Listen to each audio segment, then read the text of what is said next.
काफी लोग आजकल उबला हुआ कॉर्न, जिसे मक्की के दाने कहते हैं, खाना पसंद करते हैं मसाले के साथ। और ये एक ट्रेंड सा हो गया है कि आप एक मूवी देखने जा रहे हैं और कहीं बाहर हैं, इवन तो अगर आपका कोई फंक्शन भी है तो आप उसको वहां इस्तेमाल करते हैं। तो जो इस प्रकार से मक्की के दाने खा रहे हैं, उससे आपके शरीर पर क्या फर्क पड़ता है, ये कोई और तरीका ऐसा भी है जिसे अपनाकर आप अपने शरीर पर स्वास्थ्य लाभ बढ़ा सकते हैं। इसके अलावा आपके मक्के में किस प्रकार का न्यूट्रिशन है और आपको उसे खाने से क्या फायदा होता है, ये सब जानने के लिए मेरे साथ इस वीडियो के अंत तक बने रहें। नमस्कार, मेरा नाम डॉक्टर इंद्र मोहन खंडेलवाल है और मेरे जीवन का उद्देश्य है कि मैं 10 लाख वर्किंग प्रोफेशनल्स को मोटापा रहित कर उनका स्वप्न स्वरूप स्वस्थ सुंदर शरीर पाने में मदद कर पाऊं, जिसके लिए मैंने स्वास्थ्य कम्युनिटी का निर्माण किया है और स्वास्थ्य संतुलन सिस्टम भी बनाया है। तो चलिए अब चलते हैं अपनी आज की लर्निंग की ओर। तो सबसे पहले जान लेते हैं मक्का के बारे में। मक्का की काफी सारी वैरायटीज पूरे विश्व भर में पाई जाती हैं और ये काफी ज्यादा लोग इसका इस्तेमाल करते हैं। चाहे इसका आटे का इस्तेमाल कर रहे हो, चाहे इसको पकाकर खा रहे हो, चाहे इसे भून कर खा रहे हो, या इसका हम कहें स्टीम करके जो आजकल हम कॉर्न खाते हैं उस तरीके से इस्तेमाल कर रहे हो। तो जो ये हमारी मक्का है, इसके हमारे शरीर पे बहुत ही बढ़िया फायदे होते हैं। इसके अंदर न्यूट्रिशन बहुत अच्छी मात्रा के अंदर है। जो 100 ग्राम फ्रेश मक्की के दाने आप खा रहे हैं, उनसे आपको इस प्रकार का न्यूट्रिशन मिल रहा है। तकरीबन 86 कैलोरीज आपको यहाँ से मिलती है और इसके अंदर हम कहें शुगर की मात्रा और कार्बोहाइड्रेट की मात्रा काफी अच्छी होती है। यहाँ से तकरीबन आपको 18.7 ग्राम कार्बोहाइड्रेट मिलता है, जिसके अंदर तकरीबन 6.5 ग्राम आपको शुगर्स मिलते हैं। यहीं से आपको 2 ग्राम अच्छी क्वालिटी का फाइबर भी मिल जाता है और तकरीबन आपको 6.5 ग्राम कॉम्प्लेक्स कार्बोहाइड्रेट मिलते हैं। इसके अंदर फैट की भी मात्रा तकरीबन 1.5 ग्राम होती है। तकरीबन 3.5 ग्राम प्रोटीन भी आपको यहाँ से मिलता है। विटामिन की बात करें तो विटामिन ए बीटा कैरोटीन के रूप में, vitamin B 1 thiamine, vitamin B 2 riboflavin, vitamin B 3 niacin, इसके अलावा vitamin B 6, vitamin B 5, vitamin B 9 folate इसके अंदर अच्छी मात्रा के अंदर होता है। विटामिन सी भी हमें इसके अंदर मिलता है। मिनरल्स की बात करें तो इसके अंदर हमें potassium, magnesium, phosphorus, manganese, iron और कुछ मात्रा के अंदर जिंक भी मिलता है। और तकरीबन 75% तो इसके अंदर पानी ही होता है। इसके अलावा इसके अंदर होते हैं अच्छी मात्रा के अंदर एंटीऑक्सीडेंट्स, और स्पेशली एक कंपाउंड इसके अंदर बहुत ही बढ़िया होता है जिसे हम कहते हैं क्वेरसेटिन, जो हमारी सेहत के लिए बहुत ही बढ़िया है, हमारे दिमाग के लिए बहुत अच्छा है और हमारे दिल के लिए बहुत अच्छा है। ये हमारे दिमाग में और आर्टरीज के अंदर जो इन्फ्लेमेशन चल रही होती है उसको कम करने के लिए बहुत ही फायदेमंद है। इसी वजह से इसके हमारे न्यूरो प्रोटेक्टिव और कार्डियो प्रोटेक्टिव इफेक्ट्स भी होते हैं। अगर आप चैनल पर नए हैं तो कृपया मेरे चैनल को सब्सक्राइब जरूर कर लें और इस प्रकार की हेल्थ वीडियोस आपको पसंद आती हो तो अपने दोस्तों और परिवार वालों को जरूर शेयर करें, जिससे कि वो भी जल्द स्वस्थ और बेहतर हो जाएं। मक्का हमारी आंखों के लिए भी बहुत ही बढ़िया है क्योंकि इसके अंदर विटामिन ए अच्छी मात्रा के अंदर है। इसके अंदर ल्यूटिन और जियाजेंथिन भी होता है, जिसकी वजह से हमें उम्र के साथ जो हमारी आंखों में बदलाव आते हैं, जिसको हम एज रिलेटेड मैकुलर डिजनरेशन बोलते हैं, उसको कम करने के लिए काफी कारगर है। इसके अलावा विटामिन ए और बीटा कैरोटीन हमारी नाइट ब्लाइंडनेस होने से बचाते हैं ताकि हमारी आंख का स्वास्थ्य बढ़िया रहे। मक्का ग्लूटेन फ्री होती है, इसलिए आपकी आंख को कोई भी दिक्कत नहीं देती। और जिन लोगों को ग्लूटेन से सेंसिटिविटी रहती है, जिनको गेहूं, चावल या हमके राई खाने में प्रॉब्लम होती है, वो आराम से मक्का का इस्तेमाल कर सकते हैं। उनको इससे ऐसी कोई भी तकलीफ नहीं होगी। तो ये खाने में और पचाने में काफी आसान है और आपको फायदा करती है। इसके अलावा मक्का से आपको कुछ प्रकार से प्रोटीन भी मिलता है जो कि आपकी मांसपेशियों के लिए भी बहुत ही बढ़िया है। यहाँ पर जो एक बात बहुत ही इंपॉर्टेंट हो जाती है वो ये है कि मक्का के अंदर हमने कार्बोहाइड्रेट की मात्रा बहुत ही अच्छी है। तो अगर आप इसकी मात्रा बहुत ज्यादा ले रहे हैं तो आपको ये मोटा कर सकती है, आपकी शुगर बढ़ा सकती है। और स्पेशली जिस प्रकार से आप इसका सेवन कर रहे हैं उसकी वजह से भी आपको फर्क पड़ता है कि अगर आप इसको और कार्बोहाइड्रेट रिच डाइट के साथ लेंगे तो आपकी शुगर लेवल या मोटापा बढ़ाएगा। इसके अलावा अगर आप इसकी जो प्रोसेसिंग कर रहे हैं उस प्रोसेसिंग की वजह से भी काफी फर्क पड़ते हैं, जिसको अभी हम डिस्कस करने वाले हैं। तो एक समस्या जो काफी लोग कहते हैं कि क्या हमें भुट्टा खाना चाहिए या हमें ये उबले हुए कॉर्न खाने चाहिए, इनमें से कौन सी चीज ज्यादा बढ़िया है। तो इसका एक विश्लेषण मैं आज आपके लिए करने वाला हूं ताकि आपको आगे से कभी भी इस प्रकार की कंफ्यूजन ना रहे और इसके अंत में आप अपने आप समझ जाएंगे कि आपको कौन सी चीज खानी चाहिए और आपकी सेहत को कौन फायदा कर रहा है। तो अगर हम प्रोसेसिंग की बात करते हैं तो भुना भुट्टा के अंदर प्रोसेसिंग बहुत ही कम होती है। ये ज्यादातर आपको रॉ मिलता है और इसका ऊपर का कवर हटाकर आप इसे खाते हैं तो आपके लिए हमेशा ये फ्रेशली अवेलेबल होता है। हालांकि जब भी आप ये उबले हुए कॉर्न के दाने खाते हैं उस वक्त ये ज्यादातर आपको पैक्ड मिलते हैं, तो इनके अंदर ऑलरेडी प्रोसेसिंग हो रखी होती है और इनको काफी लंबे समय तक रखा गया होता है रेफ्रिजरेटर के अंदर।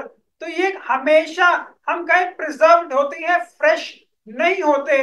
अब बात करते हैं इनको अब बनाने की। तो जो आप भुना हुआ भुट्टा खाते हैं उसको आप हमेशा रोस्ट करते हैं फ्लेम के ऊपर, किसी भी और दूसरी आंच के ऊपर, चाहे कोयला आप इस्तेमाल कर रहे हो क्या और दूसरी धीमी आंच इस्तेमाल कर रहे हो। और जो रोस्टिंग भी होती है ये थोड़े समय के लिए ही होती है और आप हमेशा ध्यान रखते हैं कि आप उसको बहुत ज्यादा काला ना कर दें। हालांकि जो आप अब ये उबले हुए मक्का के दाने खा रहे हैं इनको स्टीम करके एक चैम्बर में रख दिया जाता है जो चौबीसों घंटे और हो सकता है इससे ज्यादा भी हमेशा उनकी स्टीमिंग और हमेशा उनका टेम्परेचर हम कहें ज्यादा रहता है, जिसकी वजह से अब इनके अंदर ये बदलाव आता है कि जो कॉम्प्लेक्स कार्बोहाइड्रेट आपकी मक्का के दाने के अंदर थे वो भी सारे अब सिंपल शुगर्स के अंदर बदल जाते हैं, जिससे कि आपके शरीर को ज्यादा शुगर प्राप्त होती है।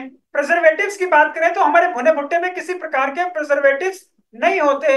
हालांकि जो आप उबले हुए दाने का इस्तेमाल कर रहे हैं उसके अंदर हमेशा प्रिजर्वेटिव्स होते हैं क्योंकि उन्हें लंबे टाइम से स्टोर किया गया है। इसके अलावा जो भुना हुआ भुट्टा होता है अगर उसके ऊपर किसी प्रकार का कोई केमिकल स्प्रे भी हुआ है फार्मिंग के दौरान तो वो ज्यादातर कवर्ड होते हैं और आप हमेशा इन्हें खाने से पहले उनको छीलते हैं उसके बाद ही खाते हैं। हालांकि जो आपके पैकेट के अंदर कॉर्न आपको मिलता है वो ज्यादातर निकला हुआ और उसके बाद उसको डीप फ्रीज किया जाता है या डब्बे में बंद करके उसको प्रिजर्वेटिव्स के साथ पैक किया जाता है। और अगर किसी प्रकार के प्रिजर्वेटिव्स भी उसमें ऐड नहीं किए गए तो यहाँ पर भी ये बहुत ही इंपॉर्टेंट हो जाता है कि उसकी कोल्ड चेन को मेंटेन किया जाए और वो हमेशा डीप फ्रीज में रहे, तभी उसका न्यूट्रिशन आपको मिल पाएगा। नहीं तो लंबे समय तक अगर ये रखे रहते हैं तो इनका भी nutrition over a period of time घटता रहता है। तो ये चीज आपके लिए इंपॉर्टेंट है कि जो न्यूट्रिशन भी आपको मिल रहा है, जो पोषक तत्व आपको मिल रहे हैं वो आपके भुने हुए भुट्टे फ्रेश भुट्टे के अंदर ज्यादा मिलते हैं और आपके इन उबाले हुए कॉर्न के दाने के अंदर कम मिलते हैं। और जो भुना हुआ भुट्टा खाते हैं उस पर ज्यादातर लोग फ्रेश नींबू ही लगाते हैं। हालांकि जो आपके उबले हुए कॉर्न है उसके अंदर ज्यादातर लोग लेमनेड का इस्तेमाल करते हैं और जो ये आपको लेमन जूस का बॉटल मिलता है उसके अंदर भी हम क्या उसको प्रोसेस और पैक किया जाता है, वहां पे भी उसके अंदर प्रिजर्वेटिव्स होते हैं और इसके अंदर विटामिन सी आर्टिफिशियली ऐड किया जाता है क्योंकि लेमन जूस को जब इरेडिएट करते हैं तो उसके अंदर विटामिन सी की मात्रा कम हो जाती है। और अगर ये लेमनेड की बोतल भी काफी समय से आपके रूम में या आपके स्टोर में रखी रही है तो इसके अंदर भी विटामिन सी की मात्रा घटती चली जाती है।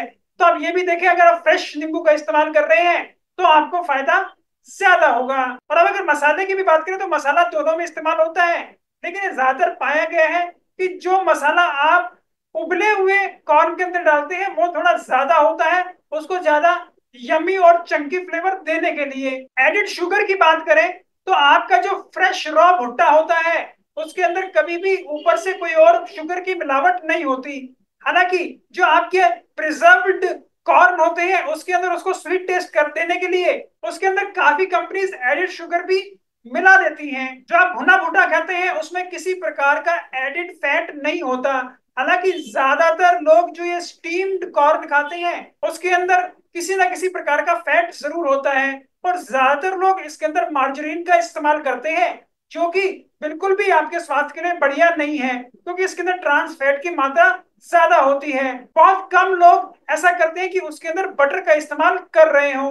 तो इस चीज का भी आपको ध्यान रखना चाहिए कि जो ये फैट आपके उसमें मिला रहे हैं वो किस क्वालिटी का है और वो आपके शरीर को फायदे दे, नुकसान नहीं। अब खाने की प्रक्रिया में आते हैं। जो ये भुना हुआ भुट्टा आप खाते हैं उसको आप मुंह से हमेशा चबा कर खाते हैं तो आपके दांतों की, मसूड़ों की और जो मुंह की मांसपेशियां उनकी बहुत अच्छे से हम कहें वर्जिश होती है।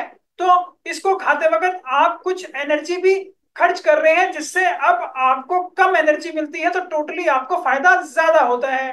हालांकि जो ये उबले हुए प्रोसेस्ड कॉर्न आप खा रहे हैं इसको खाने में आपको इतनी एनर्जी नहीं लगती, तो यहाँ पर आपको शुगर जैसे भी ज्यादा मिल रहा है और आपका एनर्जी एक्सपेंडिचर भी कम होता है। अब इन दोनों के खाने की प्रक्रिया में ये भी देखें कि ज्यादातर जो आप भुना हुआ भुट्टा खाते हैं उसे अकेला ही खाते हैं।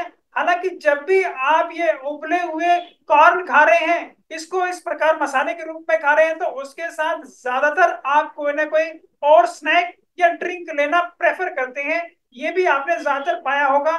और इसके साथ अगर आप कोई सोडा या कोई सॉफ्ट ड्रिंक ले रहे हैं, तो अब आपके शरीर के अंदर शुगर की मात्रा और भी ज्यादा बढ़ने वाली है, जो कि आपको नुकसान करेगी और आपके मोटापे को बढ़ाएगी। और जिनको शुगर है, उनके तो अंदर एकदम से शुगर स्पाइक लाकर आपके अंगों को नुकसान पहुंचाने वाली है। तो अगर आप एक डायबिटिक पेशेंट हैं, तो आपको तो कभी भी ये उबले हुए कॉर्न नहीं खाने चाहिए। ये आपके लिए नुकसानदायक है और आपकी शुगर स्पाइक्स बढ़ाएंगे। हालांकि आप भुना हुआ भुट्टा खाते हैं और उसको भी सीमित मात्रा के अंदर खाते हैं, अपने खाने के साथ खाते हैं, तो अब आपको फायदा बढ़ेगा। आपकी दांतों की भी अच्छे से एक्सरसाइज होगी। और जो ये वाला कॉर्न आप खाएंगे, इसके अंदर शुगर स्पाइक इतनी नहीं होगी।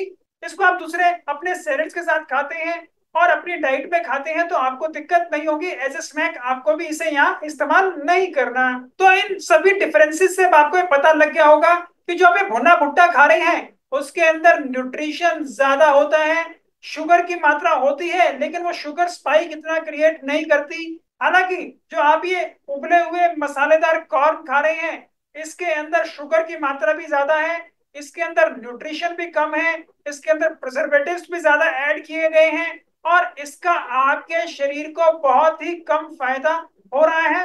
हालांकि आपका वजन बढ़ाने के लिए और टेस्ट के लिए ये जरूर फायदेमंद है। और यही दोनों के लिए मैं यही कहूंगा कि जब भी आप इसका इस्तेमाल कर रहे हैं, तो कृपया कोशिश करें इन्हें फ्रेश इस्तेमाल करें। दूसरा, इन्हें कम पकाएं। तीसरा, इनको हमेशा ऐसी चीजों के साथ खाएं जिनके अंदर स्टार्च कम है। तो इनको आप अपने सैलेड के साथ खाएंगे तो आपको फायदा बढ़ेगा। इनके साथ कोई आप गुड क्वालिटी प्रोटीन ऐड कर लेंगे, जैसे कोई दाल ऐड कर लेंगे, या इसके साथ आप थोड़े भुने हुए चने खाएंगे, या आप स्प्राउट्स खा रहे हैं, तो आपको फायदे बढ़ जाएंगे। वही किसी प्रकार से लेते हुए भी आप इसके अंदर मसाले की मात्रा कम या हटा देंगे तो बहुत ही बढ़िया रहेगा। मैं उम्मीद करता हूँ मैं सारी जानकारी प्राप्त कर आपको अच्छे से पता लग गया होगा कि आपके मक्के के अंदर किस प्रकार का न्यूट्रिशन है।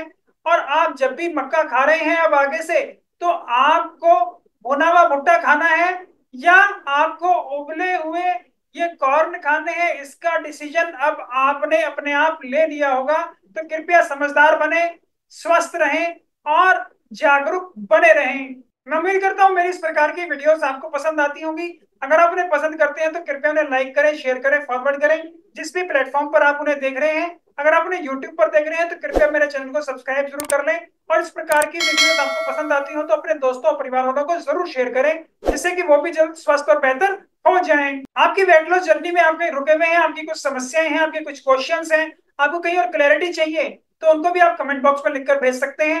मैं स्वयं उन्हें पढ़ता हूँ, मैं जल्दी उनका जवाब दूंगा। और कुछ क्वेश्चंस के लिए मुझे ऐसा लगा कि उन्हें एक डिटेल विश्लेषण की जरूरत है, तो उनके लिए एक नया वीडियो बनाकर भी जल्दी प्रस्तुत करूंगा। नमस्कार, धन्यवाद, खुश रहें, स्वस्थ रहें।